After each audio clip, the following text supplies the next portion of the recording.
Hello guys, तो last part में अपन सभी ने देखा था सेजू ने ली जीसियोक को बहुत बुरी से मारा होता है और ली जीसियोक बोल रहा होता है जिस दिन हमने हाजिन का असॉल्ट करवाया था उस दिन वहाँ पे बहुत सारे स्कूल्स की गैदरिंग हुई थी और वहाँ पे हमारे स्कूल से हमारे सीनियर डोइन भी गए थे और जरूर से हमारे सीनियर डोइन की सबके बारे में पता होगा। और तभी हम देखते वहाँ पे टीचर आ जाते हैं और बोल तुम लोग यहाँ पे क्या कर रहे हो। और ली जीसियोक बोलता है सेजू तुम तो गए यहाँ पर, तुमने यहाँ पे मुझे इतना मारा इसी वजह से तुमको सस्पेंड कर दिया जाएगा। ऑफिस सीन जो दिखाता है प्रिंसिपल ऑफिस का सीन जहाँ पे सेजुन खड़ा होता है प्रिंसिपल ऑफिस के अंदर ली जीसियो के फादर प्रिंसिपल पे चिल्ला रहे होते हैं और बोल रहे होते हैं इस बच्चे को भी स्कूल से निकाल दो।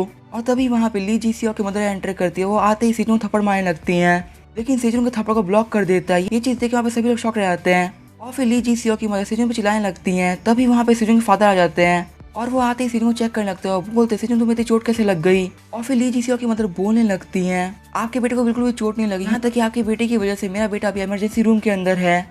और सेजुन के फादर बोलते हैं प्लीज मेरे बच्चे को माफ कर दीजिए। और ली जीसियो की मदर बोलते तुम्हारे बेटे को माफ नहीं करेंगे, अब तुम्हारा बेटा सस्पेंड होगा। और फिर सेजुन के फादर प्रिंसिपल से बोलते क्या सच में मेरे बेटे को सस्पेंड किया जा रहा है। और प्रिंसिपल बोलते अभी सस्पेंड तो नहीं हुआ आपका बेटा, लेकिन हाँ हो सकता है कि आपके बेटे को सस्पेंड कर दिया जाए। और तभी ली जीसियो की मदर फिर से सेजुन पे चिल्लाने लगते हैं और बोलते इस कमीने की हिम्मत कैसे मेरे बेटे पे हाथ उठाने की। और तभी सेजुन के फादर बोलते तुम्हारी हिम्मत कैसे मेरे बेटे को कमीना बोलने की, वैसे ही बहुत देर से तुम्हारी बातों को सुन रहा हूँ, मैं दिमाग खराब हो चुका है।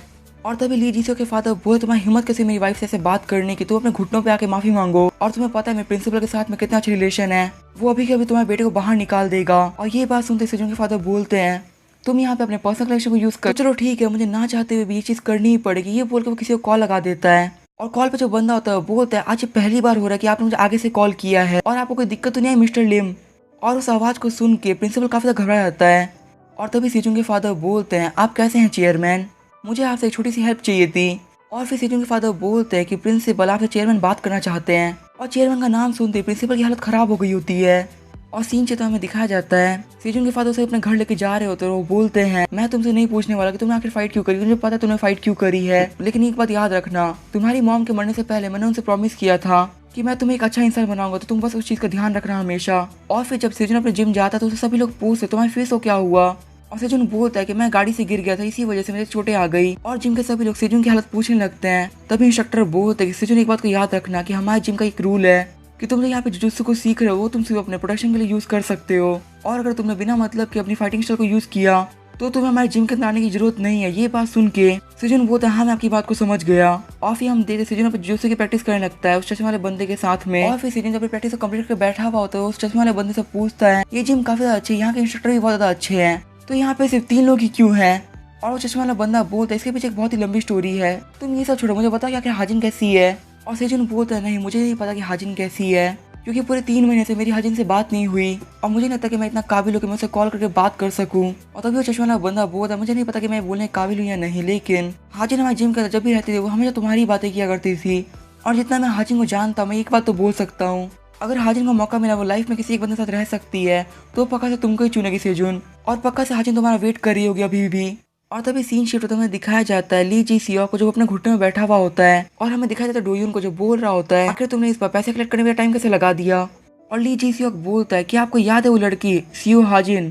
और डोयुन बोलता है हाँ मुझे वो लड़की याद है, वो काफी अच्छी थी जुजुत्सु के अंदर। और ली जीसियो बोलता है उस लड़की के बॉयफ्रेंड ने 3 महीने तक फाइटिंग स्टाइल को सीखा और फिर उसने अचानक से आके मेरी हालत कर दी, इसी वजह से मैं काफी दिन तक स्कूल ही नहीं आ पाया था। और फिर डोयुन अपने कपड़े उतारने लगता है, बहुत चलो ठीक है लगता है कि वक्त आ चुका है मैं तुम्हारी स्किल्स को चेक करूँ, तुम्हारी स्किल्स कैसी चल रही है आजकल और देखो कि तुमने आजकल कितना इंप्रूव किया है। और फिर हम देखते हैं फाइट के अंदर ली जीसियो की हालत काफी ज्यादा खराब हो गई होती है और वो बोल रहा होता है प्लीज मुझे माफ कर दीजिए, मैं अपनी हार मानता हूँ। और डोयुन बोलता जब मैं बोलूंगा तब ये फाइट खत्म होगी। और फिर डोयुन मारते मारते ली जीसियो को बेहोश कर देता है और बोलता है जुन सियोक कल तुम्हें कैसे भी करके पूरे पैसे कलेक्ट करना है और मेरे पास बंदे को लेकर आना जिसने ली जीसियो को मारा है, और अगर तुम ऐसा नहीं कर पाए तो जैसे मैंने आज ली जीसियो से फाइट करी वैसे मैं तुमसे फाइट करूंगा। और फिर सीन जो मैं दिखाया सेजुन को जो हाजिन से मिलने के लिए आया हुआ होता है और वो हाजिन को देख के बोलता है हाजिन तुमसे मिले हुए काफी ज्यादा दिन हो गए, तुम कैसी हो। और हाजिन बोलते मैं तुमसे कैफे में चल के बात करूंगी, ये बोल के हाजिन कैफे के लिए निकल जाती है। और फिर हम देखते हैं हाजिन और सेजुन कैफे में बैठे हुए होते हैं और हाजिन बोलती है तुम मुझसे पहले मिलने के लिए आई, यहाँ तक कि तुमने मुझे पहले कॉल भी किया, तुमने आज तक कभी ऐसा नहीं किया था। और सेजुन बोलते सिर्फ इतना ही नहीं, तुम जिस जुजुत्सु जिम के अंदर जाती थी मैं भी उसी जिम में जा रहा हूँ। और हाजिन बोलती है वो बेवकूफ तुम्हें बिना कुछ भी नहीं कर पा रहे होंगे। और फिर सेजुन बोलता है भले तुम बचपन से जुजुत्सु सीख रही हो हाजिन, लेकिन मैं जुजुत्सु में तुमसे काफी ज्यादा अच्छा हो चुका हूँ। और हाजिन बोलते तुम्हारी ये बोलने की हिम्मत कैसी हुई, तुम्हें पता है मैं अपनी इस कंडीशन में तुम्हें उठा के पटक सकती हूँ, तुमको अपनी जगह याद रखनी चाहिए पिग। और सेजुन बोलता है भले से मेरी जो स्किल्स है वो जुजुत्सु के अंदर कुछ खास नहीं है, लेकिन अब तुम मुझे पिग नहीं बुला सकती। ऑफिस से जो हाजिम को देखते हुए बोलते सच में काफी रिकवर कर गई है पहले से और लगता है जल्दी से उस हादसे को भुला भी देगी। तभी हम देखते हैं यहाँ पे काफी जोरदार आवाज होती है और वो आवाज एक बंदे के जोर से दरवाजा को बंद करने की वजह से हुई होती है। वो बोलता प्लीज मैं माफ कर देना।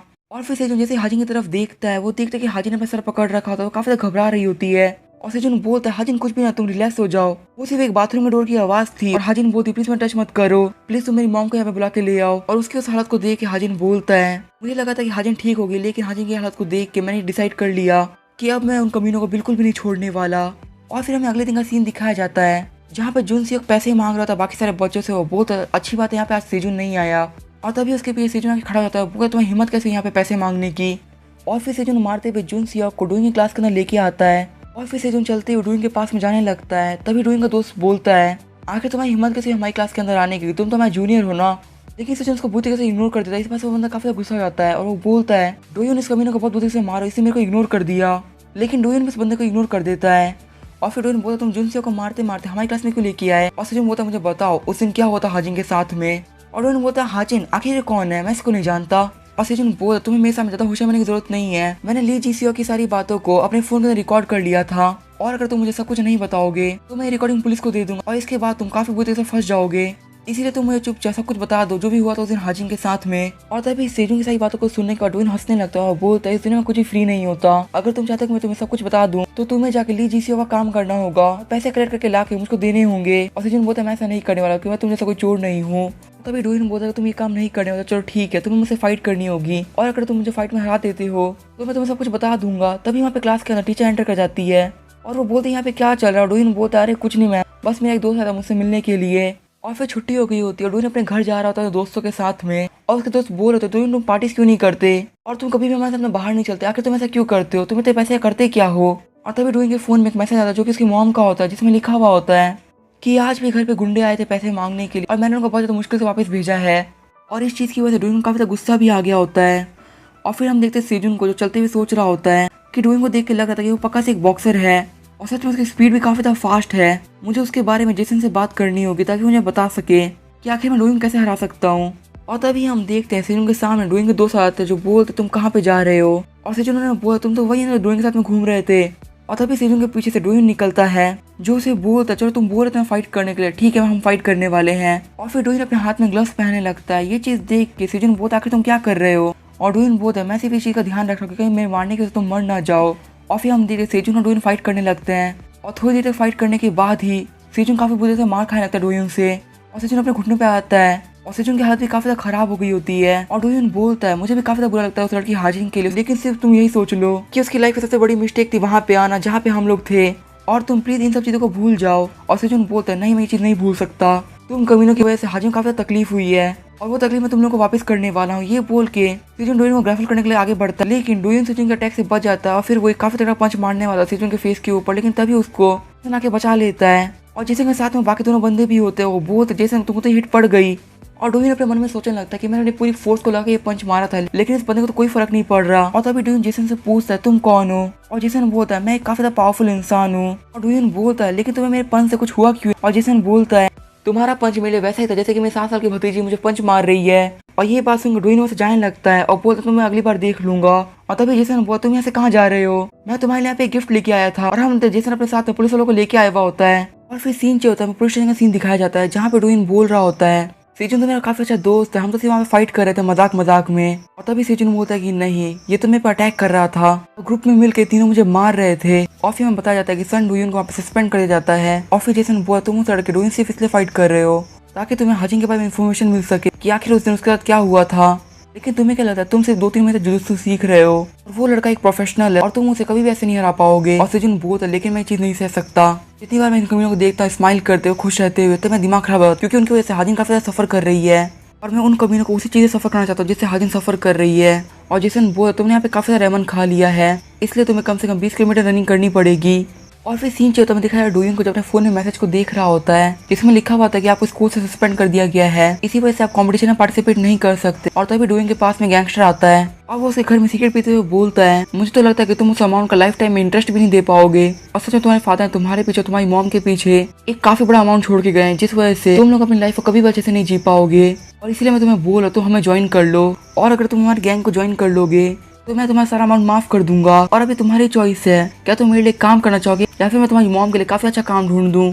तभी डोइन बोलता है कि नेक्स्ट मंथ मैं आपको पूरा अमाउंट पे कर दूंगा इंटरेस्ट के साथ में। और वो गैंगस्टर बोलता है अगर तुमने मुझे वो अमाउंट नहीं दिया तो तुम्हें पता है ना मैं तुम्हारे साथ क्या कर सकता हूँ। और डोइन बोला चलो ठीक है, अगर मैं तुमको वो अमाउंट नहीं दे पाया तो मैं वही करूँ जो तुम बोल रहे हो। और थोड़ी देर बाद में डोइन अपने घर के बाहर आ गया होता है और अक्सर मैं जीसीओ से माफी मांग रहा होता है, ये सब मेरी गलती है, अगर मैंने टाइमली पैसे कलेक्ट कर दिए होते तो ये सब नहीं होता। और डोइन बोलता है ये सब तुम्हारी गलती नहीं, ये सब उस कमीने सेजुन की गलती है, लेकिन उस कमीने सेजुन से पहले मैं उसके उस लंबे बाल वाले दोस्त को मारना चाहता हूँ। और हमें दिखाया था जेसन को जिसने प्रॉपर्ली कपड़े पहन रखे होते हैं। ये चीज देख के उसका जिनका सारे दोस्त काफी शौक रहता है, बोलते हैं क्या जेसन ने कपड़े पहन रखे वो भी सही से। तो पूछने लगता है आखिर जैसे ऐसी क्या बात हो कि तुमने सही से कपड़े पहन रखे हैं। और जेसन बोलता है मैं अपनी काफी पुराने दोस्त से मिलने के लिए जा रहा हूँ जिसके साथ मैंने बहुत पहले काम कर रखा है। और फिर मैं दिखा था जेसन को जैसे वो चलते हुए जा रहा होता है, तभी जेसन के पास एक लड़का आता है और बोलता है प्लीज सर हमारी हेल्प करिए, मेरे दोस्त को इस गली के अंदर मारा जा रहा है। जेसन भी उसकी हेल्प करने के लिए मान जाता है, उसके साथ में उस गली में चला जाता है। और तभी उस गली के अंदर डोइन होता है और डोइन बोलता है तुमने मेरी रिपोर्ट कर दी पुलिस से, जिसकी वजह से जो मेरी सिचुएशन है वो काफी खराब हो गई, इसी वजह से तुम्हारी भी हालत में उतनी खराब कर दूंगा। और हम जेसन के पीछे से एक लड़का उसके ऊपर बैट लेकर अटैक करने वाला होता है। और तभी हम देखते उस बंदे के बैट को एक लड़की रोक लेती है जो बोलती जेसन तुम कमीने, तूने मुझे काफी वेट करवाया। और फिर जेसन की दोस्त उस बुरे लड़के से उसका बैट छीन लेती है और उसे गले में काफी तगड़ी हिट लगाती है। और फिर उसी बैट के साथ में उस बंदे को काफी ज्यादा मारने लगती हो। और वो बोलते जब मैं स्कूल में हुआ करती थी तभी मैंने बहुत सारे पुलिस को मारा है और अभी भी मुझे इस काम में काफी ज्यादा मजा आता है। और ये करके वो उनसे वो गिरने लगती है, बोलते तुमसे भी एक साथ में आ वरना मैं अकेला करके तुम्हें बहुत बुरी से मार दूंगी। और तभी जेसन उस लड़की को रोकने लगता है, बोलते तुम प्लीज इन लोगों से फाइट मत करो क्योंकि अगर तुमने गलती से भी इनमें से किसी को मार तो तुम काफी बड़ी दिक्कत में फंस सकती हो। और जेसन की बातों को सुन के वो लड़की बोल तुम तो काफी ज्यादा बदल चुके हो, अगर पहले वाला जेसन यहाँ पे रहता तो अभी तक इन सब बच्चों को मार चुका होता, और आखिर तुमने अपने बालों को इतना बड़ा क्यों कर लिया है। और तभी हम देखते हैं वो पुलिस फिर से आगे बढ़ने लगते हैं अटैक करने के लिए। जेसन की दोस्त एक एक करके उन सभी को मारने लगती है और फिर वो एक एक करके सबको मार देते हैं। वहाँ पे सिर्फ डोइन बचता है, तो बोले तुम्हारा साइज सच में काफी ज्यादा बड़ा है, तुमने तो हल्के जैसे दिखते हो। और फिर अचानक से वो लड़की काफी ज्यादा पास में आ जाती है डोइन के, और डोइन उसके ऊपर पंच मार, लेकिन वो डोइन के पंच को डॉच कर लेती है और उसके पीछे आ जाती है। और फिर जेसन की तो डोइन के हाथ में आम बार दे देती है और डोइन से बोलता है प्लीज तुम मेरे हाथ को मत तोड़ना, अगर तुमने मेरे हाथ को तोड़ते मैं कभी लाइफ में बॉक्सिंग नहीं कर पाऊंगा।